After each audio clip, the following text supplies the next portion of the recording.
Polynomial के second part की video बना रहे हैं। और फर्स्ट पार्ट में हमने आपसे बताया था कि पॉलिनोमियल्स क्या होता है, पॉलिनोमियल्स कितने टाइप के होते हैं, ज़ीरोज़ क्या होते हैं, ज़ीरोज़ का ग्राफिकल रिप्रेजेंटेशन क्या होता है। आज हम लोग सीखेंगे कि पॉलिनोमियल्स के रूट्स जो होते हैं, जो ज़ीरोज़ होते हैं, उनको कैसे फाइंड आउट करते हैं। और अभी तक आप लोगों ने अगर चैनल को सब्सक्राइब नहीं किया है तो चैनल को सब्सक्राइब कर लीजिए और बेल आइकन पे भी ज़रूर क्लिक कर दीजिए, जिससे कि हम जब भी कोई वीडियो अपलोड करें तो नोटिफिकेशन आप तक पहुंच जाए। देखो, इसमें हम लोग देखते हैं कि पॉलिनोमियल्स के ज़ीरोज़ कैसे फाइंड आउट करते हैं। तो हमें पता है कि डिग्री के बिहाफ पे पॉलिनोमियल्स 3 तरह के होते थे। अगर डिग्री 1 होती थी तो हम कहते थे वो लीनियर पॉलिनोमियल है। अगर डिग्री 2 होती थी तो हम कहते थे वो क्वाड्रेटिक पॉलिनोमियल है। अगर डिग्री 3 होती थी तो हम कहते थे वो क्यूबिक पॉलिनोमियल है। तो आइए हम लोग देखते हैं कि मान लो अगर लीनियर पॉलिनोमियल हमें दे दिया जाए और उसके ज़ीरोज़ निकालने हो तो कैसे निकालेंगे। देखो, अगर लीनियर पॉलिनोमियल होगा तो ये बात कन्फर्म है कि उसकी डिग्री 1 होने वाली है, और अगर डिग्री 1 हो गई तो इसका मतलब एक ही ज़ीरोज़ निकल के आएंगे, वहाँ पर एक वैल्यू निकल के आएगी बस। जैसे देखते हैं हम लोग, मान लो हमें दे दिया जाए x-5। अब ये एक पॉलिनोमियल है और अगर हम डिग्री के बिहाफ पे बात करें तो ये लीनियर पॉलिनोमियल होगा क्योंकि इसकी डिग्री 1 है और यहाँ पे इसकी जो पावर होगी वो 1 होगी, तो हाईएस्ट पावर 1 है। अब अगर हम यहाँ पे x की वैल्यू निकालें, वही इसके ज़ीरोज़ होंगे और हमेशा यहाँ पे कितनी वैल्यू निकल के आएगी, एक ही निकल के आएगी क्योंकि ये लीनियर पॉलिनोमियल है। और निकालते कैसे हम लोग देखते हैं इसको। देखो, जो भी पॉलिनोमियल दिया रहेगा उसको हम क्या करेंगे, 0 के बराबर रख देंगे और यहाँ से x की वैल्यू निकाल लेंगे। x यहाँ -5 में उधर जाएगा तो ये प्लस में हो जाएगा, तो x की वैल्यू आ गई 5।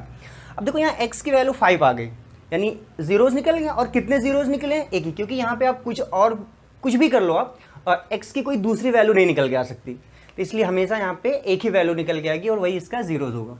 आइए देखते हैं। और जैसे मान लो दे दिया जाए हमें 2x-7, ये एक पॉलिनोमियल दे दिया गया। अब आपसे कहा जाए कि इसके ज़ीरोज़ निकालो, तो ये लीनियर पॉलिनोमियल है तो एक ही ज़ीरोज़ निकलेंगे, एक ही वैल्यू आएगी इसका मतलब यहाँ पे। तो हम क्या करेंगे, इसको पहले 0 के बराबर रख देंगे। अब देखो, 2x-7 उधर जाएगा तो +7 हो जाएगा, 2 यहाँ पे मल्टीप्लाई x के साथ उधर जाएगा तो डिवाइड में हो जाएगा, यानी 7/2। यहाँ पे x की वैल्यू आ गई। तो इस बात को याद रखना कि लीनियर पॉलिनोमियल के हमेशा एक ही ज़ीरोज़ आएंगे बस। कि क्वाड्रेटिक पॉलिनोमियल को कैसे सॉल्व करते हैं। देखो, क्वाड्रेटिक पॉलिनोमियल तब होता है जब डिग्री 2 होती है, यानी यहाँ पे डिग्री कितनी होती है, 2। अगर डिग्री 2 होती है इसका मतलब ये बात कन्फर्म है कि यहाँ पे ज़ीरोज़ भी 2 निकल के आएंगे। तो जो क्वाड्रेटिक पॉलिनोमियल्स का जनरल फॉर्म होता है वो होता है ax² + bx + c। देखो, यहाँ पे 2 जगह वेरिएबल है, एक जगह पावर 2 है, एक जगह पावर 1 है। हाईएस्ट पावर 2 है, मतलब इसकी डिग्री 2 है। जहाँ पे a क्या है, कॉफिशिएंट है x² का, b क्या है, कॉफिशिएंट है x का, और c क्या है, कांस्टेंट टर्म है। ये जनरल फॉर्म होता है क्वाड्रेटिक पॉलिनोमियल का। इसे सॉल्व करते हैं तो इसके ज़ीरोज़ निकल कर आते हैं और इसके 2 ज़ीरोज़ निकल के आएंगे क्योंकि ये क्वाड्रेटिक पॉलिनोमियल है, 2 डिग्री है इसकी। तो जब इसे हम सॉल्व करते हैं किसी भी क्वाड्रेटिक पॉलिनोमियल को, तो उसको सॉल्व करने के कई मेथड होते हैं। अभी आगे एक चैप्टर है क्वाड्रेटिक इक्वेशन, तो वहाँ हम सारे मेथड पढ़ेंगे अलग अलग। बट अभी जो हम लोग मेथड यूज़ करते हैं वो फैक्टराइजेशन से सॉल्व करते हैं। और जो आपने पहले भी 9th में भी पढ़ा था कि फैक्टराइजेशन हम लोग कैसे करते थे। तो देखो, फैक्टराइजेशन करने के कुछ मेथड्स हम आपको सिखा रहे हैं, उसको ध्यान से देखना आप। जैसे मान लो एग्जांपल लेते हैं हम, x² + 5x + 6। देखो, एक ये क्वाड्रेटिक पॉलिनोमियल है, इसे हमें सॉल्व करना है। तो इसमें 3 टर्म्स हैं, एक ये x² का है और एक x वाला टर्म है और ये कांस्टेंट मतलब एक नंबर है बस यहाँ पे। अब सबसे पहला काम क्या करोगे, लास्ट वाले को, यानी जो कांस्टेंट टर्म है और जो x² वाला टर्म्स है, इनको आपस में मल्टीप्लाई कर देना। तो जब 6 को x² से मल्टीप्लाई करोगे तो ये होगा 6x², ये हो गया। अब एक काम करना, आप ये जो नंबर होगा इसका फैक्टर कर लेना। 6 का फैक्टर करेंगे तो 2 3 जा 6, 3 1 जा 3, ये फैक्टर हो गया। अब इसमें एक्चुअल में करना क्या होता है, इसको बोलते हैं मिडिल टर्म स्प्लिट। आप जो बीच वाला टर्म्स है उसको ऐसे 2 पार्ट में ब्रेक करना है कि उनका मल्टीप्लाई इसके बराबर आ जाए। फिर से समझ लो इस बात को, ये जो बीच वाला टर्म्स है इसे हमें ऐसे 2 पार्ट में ब्रेक करना है कि उनको हम ऐड करें, सब्ट्रैक्ट करें, तो ये नंबर है और उनका मल्टीप्लाई इसके बराबर हो। जैसे देखो, यहाँ पे 5x है, अगर मैं 5 को इस तरह से 2 पार्ट में ब्रेक करूँ कि उनका मल्टीप्लाई 6 हो, तो हम 5 को लिख सकते हैं 3 और 2, यानी 3 + 2, तो 3 और 2 मिलके 5 होगा और जब उनका मल्टीप्लाई करेंगे तो 6 आएगा। अब यहाँ पे छोटा सा नंबर था तो हमने डायरेक्टली जज कर लिया। अगर कोई बड़ा सा नंबर आएगा तब हम यही मेथड यूज़ करेंगे, हम पहले उसका फैक्टर करेंगे, उसमें जितने नंबर्स आएंगे उनको हम 2 पार्ट में ब्रेक करेंगे और उसके बाद देखेंगे कहाँ पे वो एग्जिस्ट कर रहा है। आइए देखते हैं। एक्स स्क्वायर आपको करना क्या है, इसको 2 पार्ट में हमें स्प्लिट करना था, 2 पार्ट में इसे ब्रेक करना है, हमने लिखा। अब 5 को आप क्या लिख सकते हो, 2 + 3। हमने कुछ नहीं किया है, जो ऊपर लिखा है वही नीचे लिख दिया, बस 5 को हमने 2 पार्ट में ब्रेक कर दिया। और ऐसे 2 पार्ट में हमने क्यों ब्रेक किया है, क्योंकि इसकी कंडीशन ये होती है कि ऐसे 2 पार्ट्स में ब्रेक करो कि जो मल्टीप्लाई करने पे आया था इन दोनों का उसके बराबर है। तो देखो 2 और 3 5, यानी ये ब्रेक करने पे आ जाएगा। और जब इनका मल्टीप्लाई करेंगे 2 3 = 6, ये नंबर आएगा। और 5 को तो मैंने ये करके लिख लिया, बगल में x है, x को ऐसे ही हम रहने देंगे, और प्लस में 6 था उसको मैंने ऐसे उतार लिया। आप थोड़ा ध्यान से देखो तो जो ऊपर लिखा हुआ है वही नीचे लिखा हुआ है, खाली हमने क्या किया, 5 को 2 पार्ट में ब्रेक कर दिया, 2 और 3 में। और एक्चुअल में क्या है कि 2 में, इन 2 और 3 में ही मैंने क्यों ब्रेक किया, 4 और 1 में भी ब्रेक कर सकता था मैं 5 को, लेकिन 4 और 1 का जब मल्टीप्लाई करते तो 6 नहीं आता, लेकिन 2 और 3 का मल्टीप्लाई भी 6 आएगा। अब देखते हैं आगे कैसे करते हैं हम लोग। एक्स स्क्वायर को ऐसे रहने दिया मैंने। अब एक काम करो, x को अंदर मल्टीप्लाई कर दो, प्लस का साइन है यहाँ पे ऐसे उतार लिया हमने। x को जब हम 2 से मल्टीप्लाई करेंगे तो ये हो जाएगा 2x, प्लस का साइन है फिर से लगाया। जब x को 3 से मल्टीप्लाई करेंगे तो ये हो जाएगा 3x प्लस में 6। अब क्या करते हैं, अगला स्टेप समझना कि इन 2 टर्म्स में से जो कॉमन होता है हम कॉमन लेते हैं, और फिर इन 2 टर्म्स में जो कॉमन होता है वो कॉमन लेते हैं। जैसे देखो इन दोनों में कॉमन क्या दिख रहा है, कौन सी ऐसी चीज़ें दोनों में हमें मिल रही है, x मिल रहा है, तो हमने x को कॉमन ले लिया। जब x को कॉमन लिया तो यहाँ पे बचा 2 बार x था, एक x तो कॉमन होके बाहर आ गया। अब यहाँ एक x बचेगा और प्लस में यहाँ 2x था, 2 × x, तो जब x को आपने कॉमन ले लिया तो यहाँ 2 बचा रह जाएगा, यानी यहाँ पे 2 बच गया। अब यहाँ पे देखते हैं कॉमन क्या है, प्लस का साइन है, हमने प्लस ऐसे लगा लिया। देखो इसमें से क्या कॉमन हो रहा है, ऐसा कौन सा नंबर है जिससे दोनों डिवाइड हो जा रहे हैं। तो अगर मैं 3 कॉमन ले लूँ तो 3 से ये भी डिवाइड होगा, यानी x बचेगा यहाँ पे, और प्लस में 3 से ये भी डिवाइड हो जाएगा, ये 2 बचेगा। एक्चुअल में कॉमन का सीधा सीधा मतलब होता है कि डिवाइड करना। जैसे मैंने यहाँ पे x कॉमन लिया तो इसका ये मतलब हुआ कि x से हमें इसमें डिवाइड करना है और x से हमें इसमें डिवाइड करना है। देखो जब x को मैं इससे डिवाइड करूँगा तो ये क्या हो जाएगा, x से x कट के यहाँ पे x आएगा, और इससे जब हम इसको डिवाइड करेंगे तो क्या होगा, x से x कटेगा और केवल 2 बच जाएगा। तो कॉमन का सीधा मतलब होता है डिवाइड करना। अब देखो यहाँ पे मैंने 3 कॉमन लिया, मतलब हम 3 से पूरे में डिवाइड करेंगे। जब हमने 3 ले लिया बाहर तो 3 से जब इसको डिवाइड करेंगे तो 3 हट जाएगा, बचेगा x, प्लस में जब 3 से इसको डिवाइड करेंगे तो 3 2 = 6। अब देखो इन दोनों में क्या कॉमन दिख रहा है फिर से, तो x + 2 यहाँ भी है और x + 2 यहाँ भी है। अब इसको चीज़ को आप याद रखना कि ये दोनों चीज़ें अगर दोनों ब्रैकेट में सेम नंबर आ रहा है तभी समझना कि ये सही है क्वेश्चन, अदरवाइज वो गलत होगा। तो आप एक काम करोगे, x + 2 को जब कॉमन लोगे तो एक ब्रैकेट में बाहर आ जाएगा, यहाँ से x बचेगा और प्लस में 3 बचेगा। ये फाइनल आपका आंसर होगा। पल सॉल्व देख लेते हैं हम लोग। मान लो इस तरह से अगर कोई क्वेश्चन है, x² - 15x + 54। अब ध्यान से देखना, ये क्वाड्रेटिक पॉलिनोमियल है। अगर क्वाड्रेटिक पॉलिनोमियल है तो इसके 2 ज़ीरोज़ आएंगे, और हमने सॉल्व करने के मेथड्स अभी आपको बताए हैं कि बहुत सारे मेथड होते हैं, लेकिन यहाँ पे हम लोग फैक्टराइजेशन यूज़ करते हैं। तो जब फैक्टर करते हैं तो उसके लिए मैंने बताया था कि आप क्या करोगे, सबसे पहले लास्ट वाला जो नंबर होगा उसको पहले से मल्टीप्लाई कर लेना, तो ये आ जाएगा 54x²।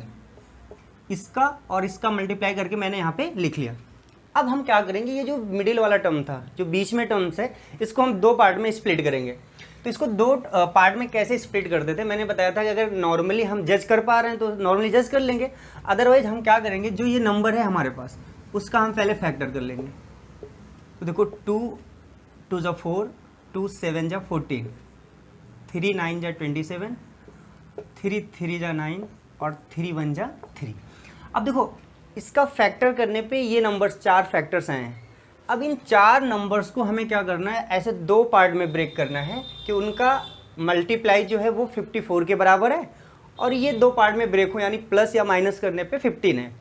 तो देखो चेक कैसे करते हैं हम लोग। मान लो इन 2 को एक साथ ले लिया मैंने और इन दोनों को एक साथ ले लिया, तो ये दोनों कितना हो गए, 2 3 = 6, ये 6 हो गया, और ये दोनों को हम साथ में लेंगे, 3 3 = 9।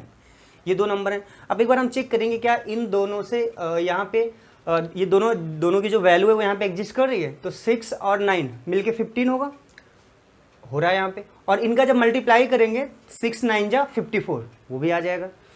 अगर ये यहाँ पे ना होता है ऐसा, तब हम क्या करते, यहाँ पे अलग अलग तरीके से हम ब्रेक करते हैं, इसको अलग रखते, इनको एक साथ रखते, या इन तीनों को एक साथ रखते, नीचे वाले को एक अलग साथ रखते। मतलब ये हुआ कि जितने भी नंबर्स हैं इसमें हमें दो पार्ट में इन सबको बांट देना है और उनका मल्टीप्लाई इसके बराबर आना चाहिए और ये प्लस या माइनस करने पे ये वैल्यू मिल के आ जाए। अब हम क्या करेंगे, देखो 15 को यहाँ से ये पता चल गया कि 15 को हम दो पार्ट में ब्रेक कर सकते हैं 9 और 6 में। 6 और 9 मिल के 15 हो जाएगा और 6 9 जो होता है 54। तो इसका मतलब अब हम क्या करेंगे, एक्स स्क्वायर मैंने ऐसे रहने दिया, यहाँ पे माइनस का साइन था, माइनस का साइन ऐसे ही लिख दिया। इस 15 को हमने क्या कर दिया, दो पार्ट में ब्रेक कर दिया और वो दो पार्ट है 6 और 9, यानी 6 + 9 करके लिख दिया हमने कुछ नहीं किया। यहाँ पे जो 15 था उसी को केवल दो पार्ट में ब्रेक कर दिया। और ये कैसे मुझे पता चला कि इन दोनों पार्ट में ही ब्रेक करना है, उसके लिए हम ये काम करते हैं। अब उसके बाद बगल में x लिखा हुआ था उसको ऐसे ही लिख लेंगे हम और प्लस में 54 उतार लिया इसको ऐसे। अब क्या करेंगे, देखो एक्स स्क्वायर को मैंने रहने दिया, इस x से अंदर मल्टीप्लाई करेंगे तो जब x का 6 से मल्टीप्लाई करेंगे तो ये 6x हो जाएगा। देखो x को हमने 6 से किया 6x हो गया, लेकिन बाहर माइनस लगा हुआ है तो क्या कर देगा माइनस, यानी -6x। अच्छा x का 9 से करेंगे तो 9x होगा और बाहर माइनस है, जब माइनस अंदर आएगा तो उसको भी माइनस कर देगा, यानी -9x। समझ लेना ध्यान से, 9 को x से मल्टीप्लाई किया तो 9x हो गया और बाहर माइनस है, जब माइनस प्लस के साथ आएगा तो माइनस प्लस माइनस हो जाता है। और प्लस में 54 था, इसको मैंने ऐसे लिख लिया। और फिर वही काम करेंगे कि इन दोनों में जो कॉमन होगा वहाँ अलग कॉमन लेंगे, फिर इन दोनों में जो कॉमन होगा उसको अलग से कॉमन लेंगे। तो पहले इन दोनों में चेक करते हैं क्या कॉमन दिख रहा है हमें। देखो x यहाँ भी मिल रहा है और x यहाँ भी मिल रहा है, यानी x ही ऐसा है जिससे दोनों डिवाइड हो जाएंगे, दोनों जगह मिल रहा है हमें। तो x हमने कॉमन ले लिया तो यहाँ पे क्या बचेगा, 1x माइनस यहाँ पे 6 था, वो 6x था, x तो कॉमन आ गया तो 6 बचा। अब यहाँ पे माइनस है तो मैंने माइनस लिख लिया। अब यहाँ पे देखेंगे कौन सा ऐसा नंबर है जो दोनों में कॉमन होगा, मतलब कॉमन का मतलब मैंने बताया था अभी कि डिवाइड होता है। यहाँ ऐसा कौन सा नंबर है जिससे दोनों डिवाइड हो जाएंगे, तो 9 से ये वाला भी डिवाइड हो जाएगा और ये वाला भी डिवाइड हो जाएगा। तो हमने क्या किया, 9 कॉमन ले लिया। जैसे 9 कॉमन लिया तब यहाँ पे क्या बचा है, x। अब देखो यहाँ माइनस था, जब -9 से इसमें डिवाइड करेंगे तो ये माइनस और ये प्लस है। मैंने बताया था अगर प्लस और माइनस होता है तो फाइनल माइनस आता है, इसका मतलब यहाँ पे माइनस हो जाएगा। और 9 से डिवाइड करेंगे 54 को तो 9 6 जा 54, यहाँ पे 6 आ गया। मैंने बताया था आपसे कि जो इस ब्रैकेट में आना चाहिए वही इस ब्रैकेट में आना चाहिए, तभी आपका क्वेश्चन सही है, अदरवाइज आप गलत कर रहे हो। देखो यहाँ पे अब दोनों में फिर से क्या कॉमन हो रहा है, x - 6, उसको हम अलग लिख लेंगे। जब x - 6 कॉमन लिया तो यहाँ से x बच गया और यहाँ से माइनस में 9 बचा है, -9 बच गया। तो ये हमारी जो वैल्यूज़ होती हैं ये फैक्टर्स होते हैं क्वाड्रेटिक पॉलिनोमियल के। आइए इसके बाद कुछ एग्जांपल्स और देखते हैं इसके। इस क्वेश्चन को सॉल्व करना है तो देखने से ये लग रहा है कि क्वाड्रेटिक पॉलिनोमियल है, क्योंकि यहाँ पे जो डिग्री है, हाईएस्ट पावर है वो 2 है, तो इसका मतलब ये क्वाड्रेटिक पॉलिनोमियल है। अब इसे सॉल्व करने के जो मेथड्स अभी हमने सीखा है वो फैक्टराइजेशन है। तो कैसे सॉल्व करेंगे, सबसे पहले हम क्या करेंगे, इसको इससे मल्टीप्लाई कर देंगे तो ये आ जाएगा 6x²। अब हम अगला काम क्या करते हैं कि जो ये बीच में टर्म्स होता है इसको दो पार्ट में हम स्प्लिट करते हैं, दो पार्ट में ब्रेक करेंगे। तो 7 को हमें ऐसे दो पार्ट में ब्रेक करना है कि उनका मल्टीप्लाई 6 है और प्लस करें या माइनस करें तो 7 हो जाए। देखो 7 को अगर हम दो पार्ट में ब्रेक कर रहे हैं तो आप चेक करो, मान लो मैंने 4 और 3 में ब्रेक कर लिया तो 4 और 3 मिलके तो 7 हो जाएगा, लेकिन जब इनका मल्टीप्लाई करेंगे तो 4 3 जा 12, वो 12 हो जाएगा, जबकि हमें चाहिए क्या 6। मान लो हमने इसे 5 और 2 में ब्रेक कर लिया तो 5 2 मिलके तो 7 हो जाएगा, लेकिन 5 2 जा 10 हो जाएगा और हमें चाहिए 6, तो इसमें भी ब्रेक नहीं हो पाएगा। अगर हम मान लेते हैं 6 और 1 में ब्रेक कर दे रहे हैं तो देखो 6 और 1 मिलके 7 होगा, वो चाहिए मुझे। 6 और 1 का मल्टीप्लाई क्या होगा, 6 1 जा 6 और वो 6 है। इसका मतलब हम ये जो ब्रेक होगा वो 6 और 1 में ब्रेक होगा। तो हम क्या करेंगे, 7 को दो पार्ट में लिख लेंगे हम, एक 6 + 1, बगल में उसके x हैं हम ऐसे लिख लेंगे और प्लस में 3। अब अगला स्टेप 2x², x को अंदर भेजेंगे, जब 6 से मल्टीप्लाई होगा x का तो 6x हो जाएगा और x को 1 से करेंगे तो ये 1x यानी x हो गया, या 1x भी लिख लो अपने समझने के लिए आप। और प्लस में 3 था, हमने उतार लिया ऐसे। अब क्या करते थे हम, शुरू के दो टर्म से अलग कॉमन लेते थे, लास्ट के जो दो टर्म्स होते थे उनसे अलग कॉमन लेते थे। तो यहाँ पे जो कॉमन हो रहा है वो क्या होगा, मैंने बताया था कि ऐसा नंबर जिससे दोनों डिवाइड हो जाए, दोनों जगह मिल रहे हैं, वो x यहाँ भी है और यहाँ भी है, इसका मतलब x तो मिल जाएगा। क्या नंबर में भी मिल रहा है कुछ, हाँ, 2 से ये वाला भी डिवाइड हो जाएगा और 2 से ये वाला भी डिवाइड हो जाएगा, इसका मतलब 2 भी कॉमन हो रहा है और x भी दोनों जगह दिख रहा है, तो x भी कॉमन, यानी 2x कॉमन हो गया। जब 2x हमने कॉमन लिया, अब इससे क्या करेंगे, इसको डिवाइड करेंगे। तो देखो जब डिवाइड करेंगे तो 2 से तो 2 कट जाएगा, बाहर आ गया ये। यहाँ 2 बार x था, x स्क्वायर था, एक x तो कॉमन ले लिया मैंने, तो यहाँ पे बचेगा अब केवल एक x। अब यहाँ पे प्लस था, जब इसमें डिवाइड करेंगे तो पहले जब नंबर का नंबर से करेंगे तो 2 3 जा 6, ये तो 3 आ गया, और एक बार x यहाँ भी है, एक बार x यहाँ, जब डिवाइड करेंगे तो x से x कट जाएगा, तो इसलिए ये केवल 3 बचेगा यहाँ पे। प्लस में यहाँ देखते हैं हम लोग क्या कॉमन हो रहा है, यहाँ x है, यहाँ x नहीं है, इसका मतलब x कॉमन हो नहीं सकता। नंबर में देखते हैं तो यहाँ पे भी 3 है और यहाँ पे कुछ नहीं है तो 1 है, तो ऐसा कोई नंबर नहीं है जिससे कि डिवाइड हो जाए। लेकिन अगर जहाँ कुछ कॉमन नहीं होता वहाँ 1 होता है, क्योंकि 1 से सारे नंबर डिवाइड हो जाते हैं। तो हम यहाँ पे क्या करेंगे, केवल 1 कॉमन ले लेंगे। जब हमने 1 कॉमन ले लिया तो यहाँ बचेगा x, और प्लस में है तो प्लस, और 1 से जब इसको डिवाइड करेंगे तो ये 3 ही रहेगा। अब देखो जो यहाँ ब्रैकेट में आया है वही यहाँ ब्रैकेट में आया है, क्या करेंगे हम फिर से कॉमन ले लेंगे, तो x प्लस 3 अलग हो जाएगा, और दूसरे ब्रैकेट में बचेगा 2x, और यहाँ से प्लस 1, 2x प्लस 1, ये इसका फैक्टर होगा। और इसके बाद और कुछ एग्जांपल देखते हैं हम लोग देखते हैं। देखो ये क्वाड्रेटिक पॉलिनोमियल है, तो इसको फैक्टराइजेशन से वैसे ही सॉल्व करेंगे। सबसे पहला काम क्या करेंगे, हम इसको इससे मल्टीप्लाई कर लेंगे। जब इसको इससे मल्टीप्लाई करेंगे ये हो जाएगा 36x²। साइन का भी हम ध्यान रखेंगे, ये वाला माइनस में था और ये वाला प्लस में था, तो जो भी कुछ आया होगा मल्टीप्लाई करने पे वो माइनस में आया होगा। अब हम क्या करेंगे, इस बीच वाले टर्म्स को 2 पार्ट में स्प्लिट करते हैं कि उनका मल्टीप्लाई इसके बराबर आ जाए। अब चेक करेंगे कि ऐसे कौन से 2 नंबर हो सकते हैं कि जिनका मल्टीप्लाई ये हो जाए और उनको 2 पार्ट में ब्रेक करें तो 5 आ जाए। तो सबसे पहले मैंने बताया था अगर आपको डायरेक्ट समझ में आ जाए तो हम लोग डायरेक्ट ही कर देंगे, अगर नहीं आ रहा है तो सबसे पहले हम इसका फैक्टर करेंगे, और फैक्टर करके फिर वहाँ से हम ये चीज़ देखेंगे कि ऐसे कौन से 2 पार्ट है जहाँ ये ब्रेक हो रहा है। तो आइए हम फैक्टर करके चेक करते हैं। तो 36 का हमने फैक्टर किया, 2 1 जा 2, 2 8 जा 16, 2 9 जा 18, और 3 3 जा 9, 3 1 जा 3, ये मैंने ब्रेक कर लिया। अब ये 4 नंबर्स जो मिले हमें, जो 4 फैक्टर्स हैं, इनको ही 2 पार्ट में हमें ऐसे रखना है कि उन्हें हम प्लस या माइनस करें तो 5 आ जाए, और जब उनका मल्टीप्लाई करें तो ये -36 आ जाए। तो देखो अगर हम इस तरह से देख लेते हैं, चलो इन दोनों को पहले साथ लेके चेक करते हैं और इन दोनों को साथ लेके चेक करते हैं। तो 2 2 जा 4, ये तो 4 मिल गया, 3 3 जा 9, ये 9 मिल गया। चेक करते हैं क्या यहाँ पे बात बन सकती है 4 और 9 से। देखो 9 में से अगर 4 जाएगा तो 5 आ जाएगा, और 9 को जब 4 से मल्टीप्लाई करोगे तो 9 4 जा 36, इसका मतलब यहाँ पे ये एग्जिस्ट कर रहा है। तो हम क्या करेंगे, 6x² प्लस था तो प्लस रहने दिया मैंने ऐसे। इस 5 को हमें 2 पार्ट में ब्रेक करना था, तो हम क्या कर ले रहे हैं, इस 5 को लिख सकते हैं 9 - 4। देखो याद रखना है कोई ज़रूरी नहीं है कि वो प्लस करके ही ब्रेक करना है, माइनस करके भी ब्रेक कर सकते हैं। तो 9 में से 4 जाएगा तो कितना आएगा, 5 मिल जाएगा। और जब इनका मल्टीप्लाई करेंगे तो यहाँ 9 है और यहाँ -4 है, तो 9 4 जा 36, और ये माइनस में है तो -36 हो जाएगा। में x है उसको ऐसे ही लिख लेंगे, -6 था -6 लिख लिया। अब देखो क्या करते हैं हम लोग, 6x² इसको ऐसे लिख दिया, ये प्लस था मैंने लिख दिया ऐसे। x से क्या करेंगे, हम अंदर मल्टीप्लाई करेंगे, तो जब x से मल्टीप्लाई 9 में करेंगे तो ये हो जाएगा 9x। x का मल्टीप्लाई 4 में करेंगे तो ये क्या होगा 4x, और यहाँ माइनस है तो -4x हो गया ये, और माइनस में 6 था उसको मैंने ऐसे ही लिख लिया। अब देखो फिर वही काम कि हम इन दोनों में पहले कॉमन लेंगे फिर इन दोनों में कॉमन लेंगे। तो देखो इन दोनों में कॉमन क्या हो रहा है, चेक करो कौन सा ऐसा नंबर है जो दोनों में कॉमन मिल जा रहा है जिससे दोनों डिवाइड हो जाएंगे। तो देखो यहाँ पे 2 से ये तो डिवाइड हो रहा है लेकिन ये नहीं हो रहा। 3 से अगर हम बात करें तो 3 से ये भी डिवाइड हो जाएगा और ये भी डिवाइड हो जाएगा। 3 2 जा 6, यानी अगर हम 3 कॉमन ले रहे हैं और साथ में x यहाँ भी मिल रहा है और x यहाँ भी मिल रहा है, तो 3x हमने कॉमन ले लिया। तो यहाँ पे जब डिवाइड करेंगे 3 2 जा 6, तो 2 बचा, और यहाँ पे 2 बार x था, एक बार x मैंने कॉमन ले लिया तो एक बार x बचा। प्लस में जब यहाँ पे देखो 3 से हम डिवाइड करेंगे तो 3 3 जा 9, तो यहाँ 3 मिला हमें, और x से x को डिवाइड करेंगे तो x से x कैंसिल हो जाएगा, तो यानी केवल 3 बचा। यहाँ पे देखो माइनस था तो मैंने माइनस लिख लिया। अब चेक करो यहाँ पे कॉमन क्या हो रहा है दोनों में, क्या 2 से ये भी डिवाइड हो जाएगा ये भी डिवाइड हो जाएगा, बिल्कुल ये भी हो जा रहा है और ये भी हो जा रहा है, तो 2 हमने कॉमन ले लिया। अब डिवाइड करो, देखो क्या x भी मिल जाएगा दोनों में, x यहाँ है बट यहाँ नहीं है तो x कॉमन ले नहीं सकते हम, तो 2 हमने कॉमन लिया, तो 2 से अब इसको डिवाइड करेंगे 2 2 जा 4, तो यहाँ 2 बचा और x तो कॉमन हुआ नहीं है तो x ऐसे ही रहेगा।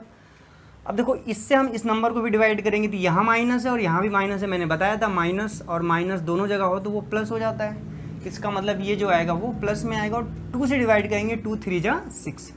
अब देखो जो यहाँ ब्रैकेट में आया वही यहाँ ब्रैकेट में आया, इसका मतलब अभी तक हम लोग सही कर रहे हैं क्वेश्चन को। अब यहाँ पे क्या कॉमन हो जाएगा, 2x + 3 यहाँ पे भी है और 2x + 3 यहाँ पे भी है, तो 2x + 3 अब हम कॉमन ले लेते हैं। जब हमने 2x + 3 कॉमन ले लिया तो यहाँ पे क्या बचेगा, 3x और यहाँ है -2, यानी अगले ब्रैकेट में 3x - 2 ये बचेगा। आइए हम लोग कुछ और अलग, ये उस पॉलिनोमियल का फैक्टर होता है। अगर आपसे जीरोस निकालने की बात करें, हमने फैक्टर निकाल लिया है, अगर फैक्टर निकल गया है तो फैक्टर के पास जीरोस अपने आप निकल जाता है। मैंने बताया था जीरोस निकालने के क्या करते हैं, हम उस वैल्यू को 0 के बराबर रख देते हैं। तो देखो जैसे 2x + 3 है, अगर मान लो ये तो फैक्टर निकल गया है, अगर हमें जीरोस निकालना तो हम क्या करेंगे, इसको 0 के बराबर रख देंगे। जब हम 0 के बराबर रखेंगे तो यहाँ पे 2x = हो जाएगा 3, उधर जाएगा तो -3 हो जाएगा, तो x = क्या हो जाएगा, -3/2। ये x की एक वैल्यू आ गई। दूसरी वैल्यू देखो 3x - 2 को भी हम 0 के बराबर रखेंगे तो 3x = क्या हो जाएगा, 2। तो x = क्या हो जाएगा, 3 मल्टीप्लाई में उधर आएगा डिवाइड में 2/3। तो मेन होता है फैक्टर निकालना। अगर फैक्टर निकल गया और हमें वहाँ से जीरोस निकालना है तो उस फैक्टर को हम 0 के बराबर रखेंगे और x y जो भी वेरिएबल होगा उसकी वैल्यू निकाल लेंगे, वही उसका जीरोस होता है या रूट्स होता है उसका।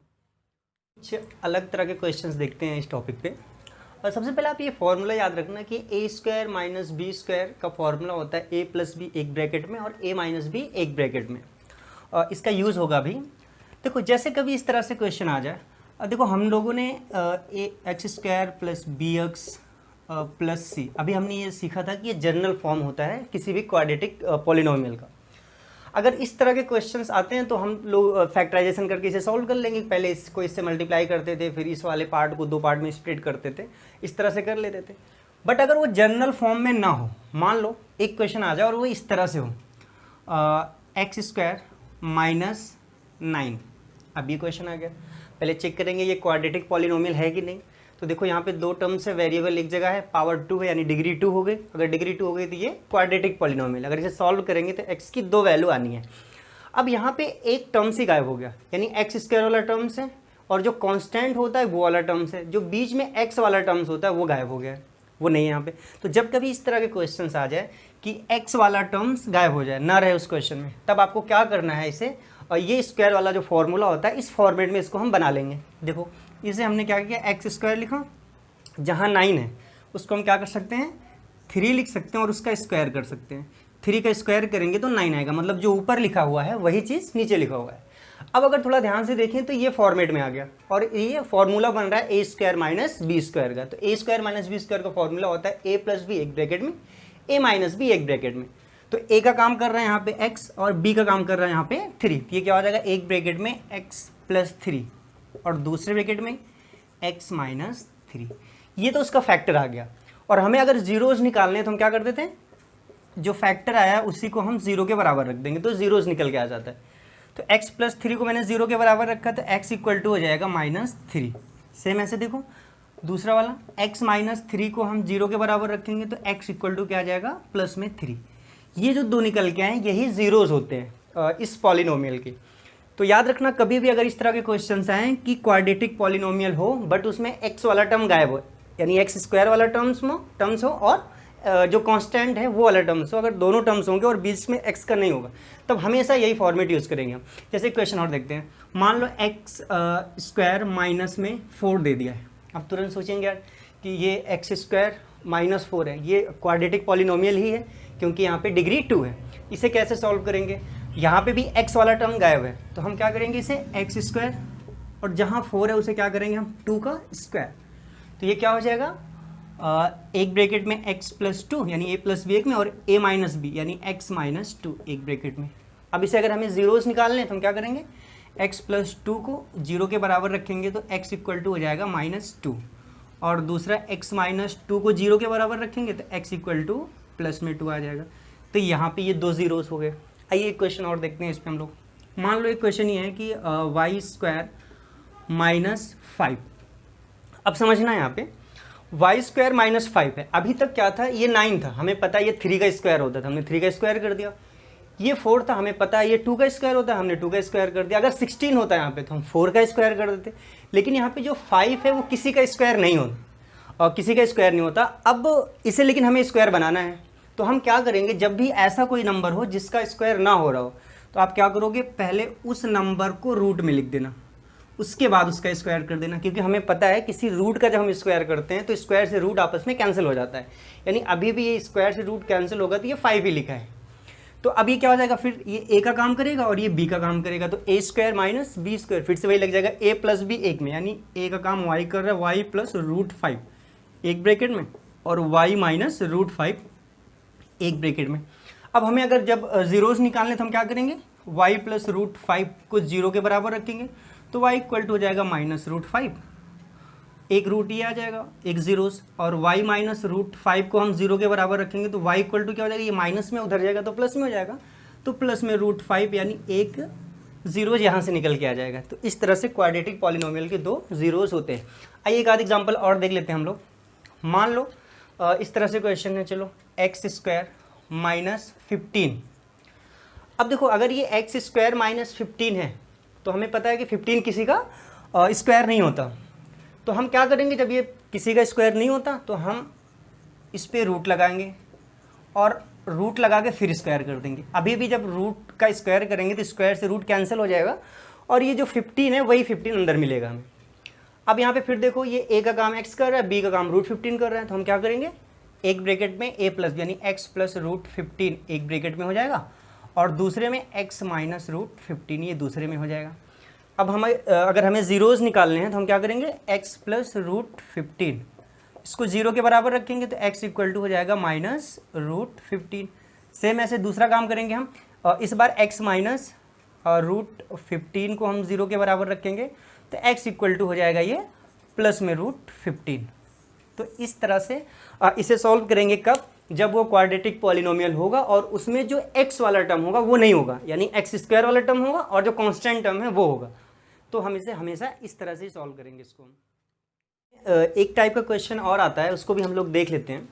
जैसे हमने अभी बताया कि अगर कभी ax square plus B X plus C अगर ये पॉलिनोमियल दिया हुआ है तो हमें पता ही है कि क्वाड्रेटिक पॉलिनोमियल है और क्वाड्रेटिक पॉलिनोमियल का ये जनरल फॉर्म है।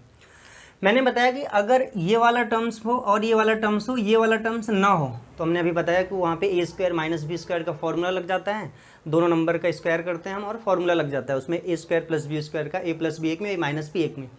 बट अगर इस तरह से क्वेश्चन हो कि ये वाला टर्म हो और ये वाला टर्म्स हो और ये टर्म्स ना हो उसमें, जैसे समझो अगर ये क्वेश्चन आ गया एक्स स्क्वायर माइनस या प्लस 5x, ये क्वेश्चन आ गया। अब यहाँ पे स्क्वायर वाला टर्म्स है, एक्स वाला टर्म्स है, जो जनरल फॉर्म में केवल कांस्टेंट होता था, नंबर होता था, वो टर्म्स यहाँ पे नहीं है। तब इस तरह के क्वेश्चन को हम कैसे करेंगे, ये बहुत ही आसान होता है समझना। इसको आपको कुछ नहीं करना है, बस इसमें से जो कॉमन हो रहा है उसको कॉमन ले लेना आप। तो आप देखो यहाँ पे एक्स स्क्वायर और यहाँ पे 5x है, एक्स यहाँ पे भी कॉमन मिल रहा है, यानी यहाँ पर भी एक्स है और यहाँ पर भी है, तो एक्स कॉमन हो जाएगा। तो जब मैंने एक्स कॉमन ले लिया तो यहाँ पे 2 बार एक्स था, जब हमने डिवाइड किया तो 1 बार बचेगा, प्लस में यहाँ 5 था और x था, x तो डिवाइड होकर हट गया, इधर आ गया, अब बचा यहाँ पे 5, ये आ गया।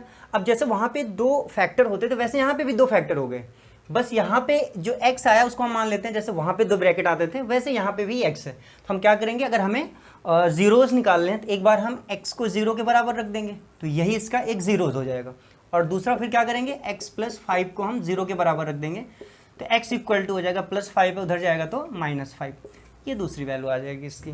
आइए और एग्जांपल देखते हैं इसके। जैसे मान लो आपको दे दिया जाए कि वाई स्क्वायर माइनस 3y, अब इसे फैक्टर करना है तो पहले चेक करेंगे यार ये किस टाइप का पॉलिनोमियल है। तो दिख रहा है कि ये इसकी डिग्री 2 है, अगर डिग्री 2 है तो इसका मतलब ये क्वाड्रेटिक पॉलिनोमियल है। अब क्वाड्रेटिक पॉलिनोमियल में जो हमने अभी तक बताया 3 तरह के क्वेश्चन दे सकता है वो, एक तो इस फॉर्मेट में रहे यानी जनरल फॉर्म में रहे, उसको हमने फैक्टर करके सीखा कि कैसे हम सॉल्व करते हैं, या ऐसा हो सकता था कि बीच वाला टर्म्स हटा दे, पहला वाला रहे यानी एक्स स्क्वायर वाला टर्म्स रहे और कांस्टेंट वाला टर्म्स है, तो मैं ए स्क्वायर माइनस बी स्क्वायर का फॉर्मूला लगा के सॉल्व कर लिया हमने। अब अगर उन्होंने यहाँ पे कांस्टेंट टर्म्स हटा दिया यानी स्क्वायर वाला टर्म्स है और एक्स वाला टर्म्स है, स्क्वायर वाला टर्म्स है और जो दूसरा उसके साथ वेरिएबल है उसका टर्म्स है, यहाँ पे कांस्टेंट नहीं है, तो हमेशा हम क्या करेंगे, केवल कॉमन ले लेंगे बस। यहाँ पे दोनों में कॉमन क्या हो रहा है, वाई, तो वाई कॉमन ले लिया मैंने, तो यहाँ वाई स्क्वायर था तो वाई बचेगा, माइनस 3y था, वाई तो कॉमन हो गया तो यहाँ 3 बचेगा। अब क्या करेंगे, हम एक बार वाई को 0 के बराबर रख लेंगे, एक 0 0 हो जाएगा, और अगली बार हम क्या करेंगे, y माइनस 3 को हम 0 के बराबर रख लेंगे तो y इक्वल टू हो जाएगा 3, ये दूसरा 0 हो जाएगा इसका, तो याद रखना है इसको। लेते हैं हम लोग।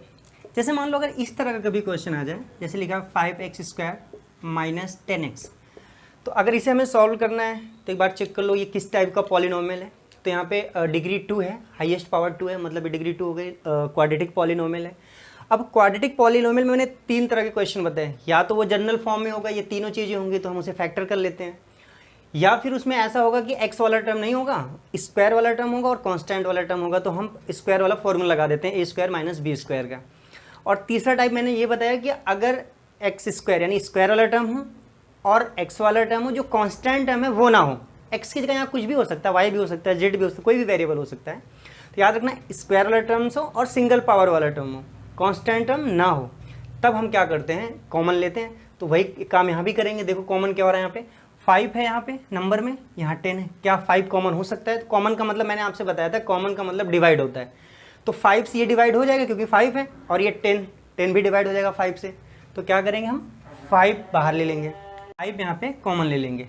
जब हमने 5 कॉमन लिया तो 5 से हम डिवाइड करेंगे, कॉमन का मतलब डिवाइड ही होता है, तो जब 5 से हम इसको डिवाइड, अच्छा 5 के साथ साथ यहाँ पे x यहाँ पे भी है और यहाँ पे भी है, तो 5 के साथ साथ x भी कॉमन हो जाएगा, तो 5x हमने कॉमन ले लिया। जब 5x इसमें डिवाइड करेंगे तो 5 से 5 हट जाएगा, x² यहाँ पे और यहाँ पे x है, जब इसको डिवाइड करेंगे तो एक x बचेगा, मतलब यहाँ पे बचा केवल x, माइनस का साइन है मैंने लगा दिया।